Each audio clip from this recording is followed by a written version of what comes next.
കേരളം ഇന്ത്യയിലെ ഏറ്റവും സുരക്ഷിതമായ മതേതര നിലപാടുള്ള ഒരു സംസ്ഥാനമാണ് എന്ന് ലോകത്തിന് ബോധ്യപ്പെടുന്ന ഒരു അവസരമാണ് ഇത് എന്ന് പറയാതിരിക്കാൻ വയ്യ. മൊണാലിസ എന്ന പെൺകുട്ടി അവൾ കേരളത്തെ ആശ്രയിച്ചു എങ്കിൽ അവളുടെ മനസ്സിലുള്ള ആ ഒരു കോൺഫിഡൻസ് ഒന്ന് ആലോചിച്ച് നോക്കി. തൻ്റെ ജാതിയിൽപ്പെടാത്ത, തൻ്റെ മതത്തിൽപ്പെടാത്ത മുഹമ്മദ് ഫർഹാനെ വിവാഹം കഴിക്കാൻ വേണ്ടിയിട്ട് കേരളത്തിൽ വരണമെന്ന് തോന്നിയെങ്കിൽ ആ കേരളത്തെക്കുറിച്ച് ആ കുട്ടിക്കുള്ള ഒരു ആത്മവിശ്വാസം എന്തായിരിക്കും? മതേതര ഇന്ത്യയുടെ ആത്മാവായിട്ട് മാറിയിരിക്കുന്നു കേരളം എന്നുള്ളതല്ല സത്യം. ഇവിടെ ജാതിയില്ല, മതമില്ല. മനസ്സിലാക്കണം, ഇന്ത്യയുടെ ഏത് ഭാഗത്തുള്ള ഏതൊരു മലയാളിക്കും അഭിമാനപൂർവ്വം എണീറ്റ് നിന്ന് പറയാൻ സാധിക്കത്തില്ല ഞാൻ വരുന്നത് കേരളത്തിൽ നിന്നാണെന്ന്. ഇതാണ് യഥാർത്ഥ കേരള സ്റ്റോറി. ഇതാണ് യഥാർത്ഥ കേരള സ്റ്റോറി എന്ന് ഇനിയെങ്കിലും ഈ പറയുന്ന സംഘപരിവാറും മറ്റ് വർഗീയ ശക്തികളും മനസ്സിലാക്കുന്നത് നല്ലതായിരിക്കും. നമസ്കാരം. മൊണാലിസ കേരളത്തിലേക്ക് ഇന്നത്തെ മാധ്യമങ്ങളിലെ പ്രധാനപ്പെട്ട ഇപ്പോൾ ആഘോഷിച്ചുകൊണ്ടിരിക്കുന്ന ഒരു വാർത്തയാണ്.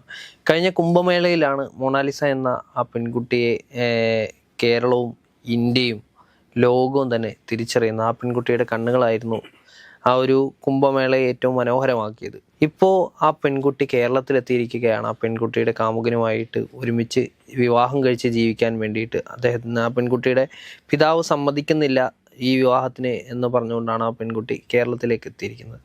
ഈ ഒരു സംഭവത്തെ എങ്ങനെയാണ് നോക്കിക്കാണുന്നത്? കേരളം ഇന്ത്യയിലെ ഏറ്റവും സുരക്ഷിതമായ മതേതര നിലപാടുള്ള ഒരു സംസ്ഥാനമാണ് എന്ന് ലോകത്തിന് ബോധ്യപ്പെടുന്ന ഒരു അവസരമാണ് ഇത് എന്ന് പറയാതിരിക്കാൻ വയ്യ.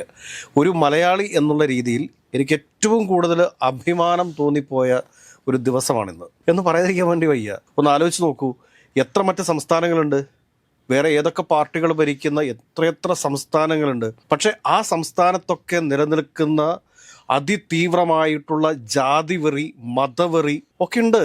പക്ഷെ അതിനെല്ലാം മറികടന്നുകൊണ്ട് മൊണാലിസ എന്ന പെൺകുട്ടി അവൾ കേരളത്തെ ആശ്രയിച്ചു എങ്കിൽ അവളുടെ മനസ്സിലുള്ള ആ ഒരു കോൺഫിഡൻസ് ഒന്ന് ആലോചിച്ച് നോക്കി. കേരളത്തെക്കുറിച്ചുള്ള അവളുടെ പ്രതീക്ഷകൾ ഒന്ന് ആലോചിച്ച് നോക്കി. മൊണാലിസയ്ക്ക് കേരളവുമായിട്ട് എന്താണ് ബന്ധം? മൊണാലിസയ്ക്ക് കേരളവുമായിട്ടുള്ള ബന്ധം എന്ന് പറയുന്നത് കുംഭമേളയിൽ വെച്ചിട്ട് മൊണാലിസ സോഷ്യൽ മീഡിയ സ്റ്റാറായിട്ട് മാറുന്നു.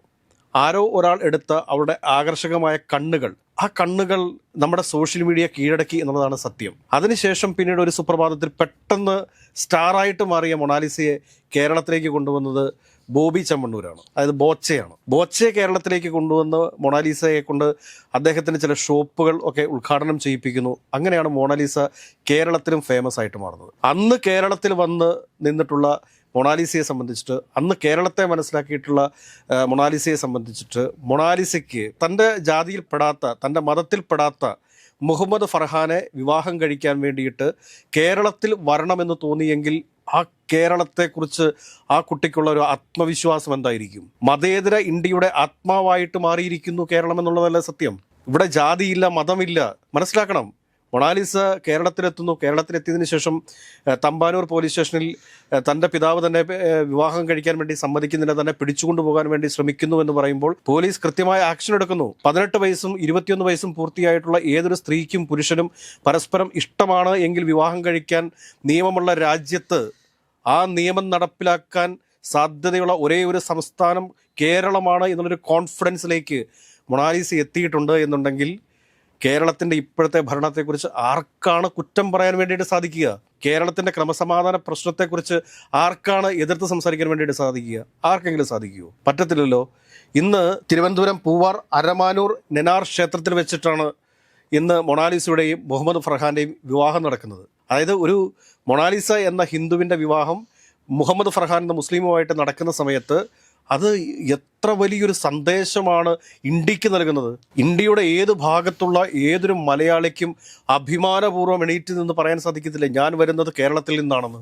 ഒരു മലയാളി ആയതിൽ ഏതൊരു മലയാളിക്കും ഇന്ന് അഭിമാനിക്കാൻ സാധിക്കുന്നൊരു നിമിഷമല്ലേ ഇത്? ഒന്ന് ആലോചിച്ച് നോക്കിക്കേ. മഹാരാഷ്ട്രയിലാണ് ഇവരുടെ സ്വദേശം എന്ന് പറയുന്നത്. മഹാരാഷ്ട്രയിൽ ഇവർ പരസ്പരം വിവാഹിതരാകുന്ന ഒരു സാഹചര്യം ഉണ്ടെങ്കിൽ ആരെങ്കിലും ഒരാളല്ലേ ജീവനോടെ ഉണ്ടാകൂ? ഒരുപക്ഷെ രണ്ടുപേരും ജീവനോടെ ഉണ്ടാവാതിരിക്കാനായിട്ടുള്ള സാഹചര്യങ്ങൾ ഉണ്ടായിരുന്നില്ലേ? രണ്ടുപേരും ഒരുപക്ഷെ കൊല്ലപ്പെടുമായിരുന്നില്ലേ? ഇങ്ങനെ ജാതി വെറിയുടെ പേരിൽ എത്രയോ പേർ ദുരഭിമാന കൊലകൾ നടന്നിട്ടുണ്ട്.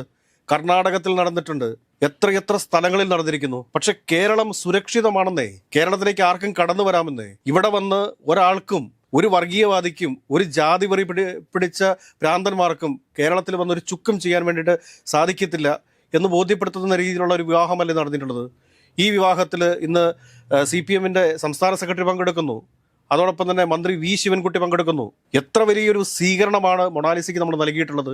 ഈ രാജ്യത്തെ നിയമങ്ങൾക്കനുസരിച്ച് വിവാഹിതരാകാൻ വേണ്ടിയിട്ട് പ്രായപൂർത്തിയായ ഇവരെ തടയാൻ ആർക്കും സാധിക്കില്ല എന്ന് ബോധ്യപ്പെടുത്തി കൊടുത്തില്ലേ? അപ്പോൾ അത്രയ്ക്കും വലിയൊരു രീതിയിൽ ഒരു സർക്കാർ ഈ സംസ്ഥാനത്ത് ഭരിക്കുന്നുണ്ട് എന്ന് ഇന്ത്യ മുഴുവൻ അറിയാൻ വേണ്ടി പോവുമല്ലേ. ഒന്ന് ആലോചിച്ച് നോക്കിക്കേ, മറ്റേതെങ്കിലും ഒരു സംസ്ഥാനം, ഇപ്പം കർണാടകത്തിലാണ് മൊണാലിസയും ഈ പറയുന്ന മുഹമ്മദ് ഫർഹാനും പോയി അഭയം തേടുന്നതെങ്കിൽ എന്തായിരിക്കും അവസ്ഥ? ജാതിയും മതവും പറഞ്ഞ് അവരെ കല്ലെറിയത്തില്ലായിരുന്നോ?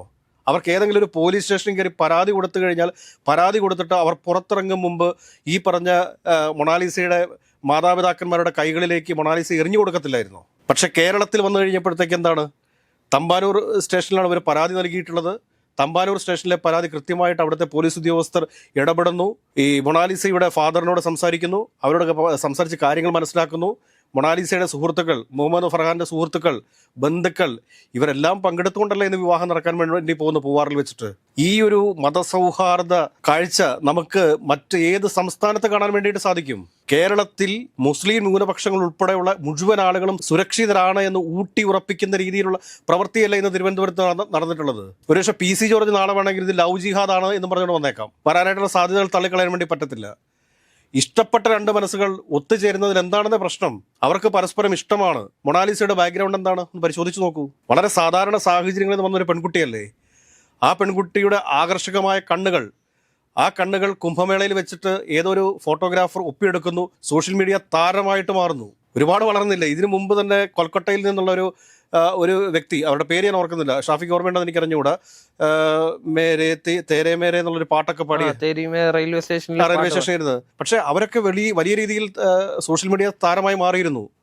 അവർക്ക് പാട്ട് പാടാനൊക്കെ ഒരുപാട് അവസരങ്ങൾ കിട്ടിയിരുന്നു. പക്ഷെ അവരുടെ അഹങ്കാരം, ഞാനൊരു സെലിബ്രിറ്റിയാണ് എന്നുള്ള അഹങ്കാരം അവരെയൊക്കെ നശിപ്പിച്ചു വീണ്ടും അവരുടെ പഴയ സ്ഥിതിയിലേക്ക് എത്തിയപ്പോൾ മൊണാലിസ എന്ന പെൺകുട്ടി വളരെ പക്വതയോടുകൂടി തന്റെ ജീവിതം തിരഞ്ഞെടുക്കുന്നിടത്ത് ആർക്കാണെന്ന എതിർപ്പ്? മഹാരാഷ്ട്രയിലെ സർക്കാരിന് ഇവരെ സംരക്ഷിക്കാൻ വേണ്ടി സാധിച്ചോ? ഇവർ ഇന്ത്യയിലെ നിയമം അനുശാസിക്കുന്നതിന് വിരുദ്ധമായിട്ട് എന്തെങ്കിലും ഒരു കാര്യം മൊണാലിസ ഈ പറയുന്ന മുഹമ്മദ് ഫർഹാനും ചെയ്തോ? ഇല്ലല്ലോ, ചെയ്തിട്ടില്ലല്ലോ. അപ്പോൾ ഒന്ന് ആലോചിച്ച് നോക്ക്, കേരളം എത്ര സുരക്ഷിതമാണെന്ന്. കേരളത്തിലെ സർക്കാർ ന്യൂനപക്ഷങ്ങളെ ഏത് രീതിയിൽ സംരക്ഷിക്കുമെന്ന് കണ്ടുപിടിക്കുക. അന്യ സംസ്ഥാനത്തുനിന്ന് വരുന്ന ആളുകൾക്ക് പോലും ഇവിടെ അഭയകേന്ദ്രമായി മാറുന്നുവെങ്കിൽ ഒന്ന് ആലോചിച്ച് നോക്കിക്കേ. ഈ കേരളത്തെ ഓർത്ത് നമുക്ക് അഭിമാനിക്കണ്ടേ?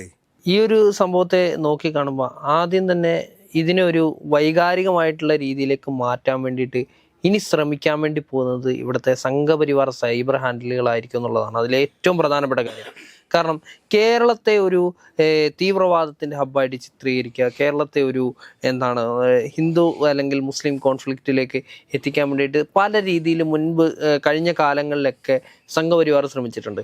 അത് ദേശീയ തലത്തിൽ കേരളത്തെ തന്നെ അവർ വിളിക്കുന്നതും ആ ഒരു നിലയിലാണ്. മുസ്ലിങ്ങൾക്ക് അനുകൂലമായിട്ട് എല്ലാ കാലത്തും നിൽക്കുന്ന ഒരു സംസ്ഥാനം എന്നുള്ള നിലയിൽ കേരളത്തെ ആ രീതിയിൽ ചിത്രീകരിക്കുക എന്നുള്ളത്. പിന്നെ രണ്ടാമെന്ന് പറയുന്നത്, ഇനി വരാൻ വേണ്ടി പോകുന്ന, നേരത്തെ സൂചിപ്പിച്ച പോലെ PC ജോർജ് ഇനിയിപ്പോൾ നാളെ പറയാൻ വേണ്ടി പോകുന്ന, ഇനിയിപ്പോൾ ഇവർ ഇവിടെ വിവാഹം കഴിഞ്ഞ് ലവ് ജിഹാദ് കഴിഞ്ഞ് ഇനിയിപ്പോൾ നാളെ സിറിയയിലേക്ക് എങ്ങാനും ഇനി ഇവർ പോകുന്ന വേണമെന്നുണ്ടെങ്കിൽ അയാളുടെ വിവരമില്ലായ്മയ്ക്ക് അയാൾ പറയുമായിരിക്കും. പക്ഷെ കേരളത്തെ നോക്കുക, ഇവിടെ ഏത് പ്രായപൂർത്തിയായിട്ടുള്ള ഏതൊരു പെണ്ണിനും ആണിനും അവരുടെ ഇഷ്ടങ്ങൾ തുറന്നു പറഞ്ഞ് വിവാഹം കഴിച്ച് ജീവിക്കാനായിട്ടുള്ള എല്ലാ സാഹചര്യങ്ങളും കേരള സർക്കാരും കേരള പോലീസും അതിന് ഉറപ്പാക്കിയിട്ടുണ്ട്.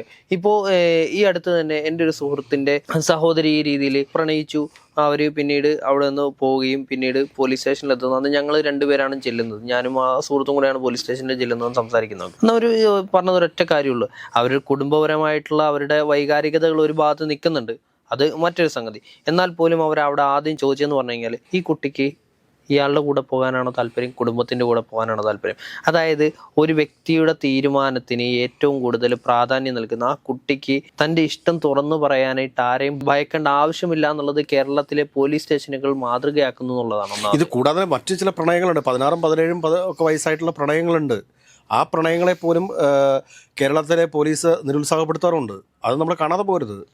ഇത് എന്താ വെച്ചാൽ പ്രായപൂർത്തിയായിരിക്കുന്ന രണ്ടാളുകളാണ്. മൊണാലിസയെ സംബന്ധിച്ച് മൊണാലിസയ്ക്കും പ്രായപൂർത്തിയായി കഴിഞ്ഞു. 18 വയസ്സിൽ, എനിക്ക് അവർക്ക് ഏകദേശം 21 വയസ്സിന് മേളിൽ പ്രായമുണ്ട്. ഈ മുഹമ്മദ് ഫർഹാനും 21 വയസ്സിന് മേളിൽ പ്രായമുള്ള ഒരു ചെറുപ്പക്കാരനാണ്. അവർ തമ്മിൽ വിവാഹം കഴിക്കുന്നതിന് ഒരാൾക്കും എതിർക്കാൻ വേണ്ടിയിട്ട് സാധിക്കത്തില്ല. ഈ 16ഉം 17ഉം വയസ്സുള്ള ആളുകളെയൊക്കെ അത് പർപ്പസ്ഫുള്ളി പ്രണയിക്കുന്ന ആളുകളില്ല എന്ന് നമുക്ക് പറയാൻ പറ്റത്തില്ല. അത് എല്ലാ ഇതിലും ഉണ്ട്. അത് ഒരു പ്രത്യേകിച്ചൊരു കമ്മ്യൂണിറ്റിയിൽ മാത്രമല്ല, എല്ലാ കമ്മ്യൂണിറ്റിയിലും ഉണ്ട് ആ യാഥാർത്ഥ്യങ്ങളൊക്കെ. പക്ഷേ അതിനൊക്കെ അപ്പുറത്തേക്ക് എന്താ പറയുക, കാരണം ഇത് കേരളം ഇത്രയ്ക്ക് സുരക്ഷിതമാണ്, ജാതിവെറിയോ മതവെറിയോ ഒന്നും ഇല്ലാത്തൊരു സ്ഥലമാണ് കേരളമെന്ന് ഈ ലോകത്തിന് മുമ്പിൽ തെളിയിക്കാൻ സാധിക്കുന്ന രീതിയിലുള്ള ഒരു പ്രവർത്തനമാണ് ഇതാണ് യഥാർത്ഥ കേരള സ്റ്റോറി. ഇതാണ് യഥാർത്ഥ കേരള സ്റ്റോറി. ഇതാണ് യഥാർത്ഥ കേരള സ്റ്റോറി എന്ന് ഇനിയെങ്കിലും ഈ പറയുന്ന സംഘപരിവാറും മറ്റ് വർഗീയ ശക്തികളും മനസ്സിലാക്കുന്നത് നല്ലതായിരിക്കും എന്ന് മാത്രം പറഞ്ഞുകൊണ്ട് അവസാനിപ്പിക്കാം.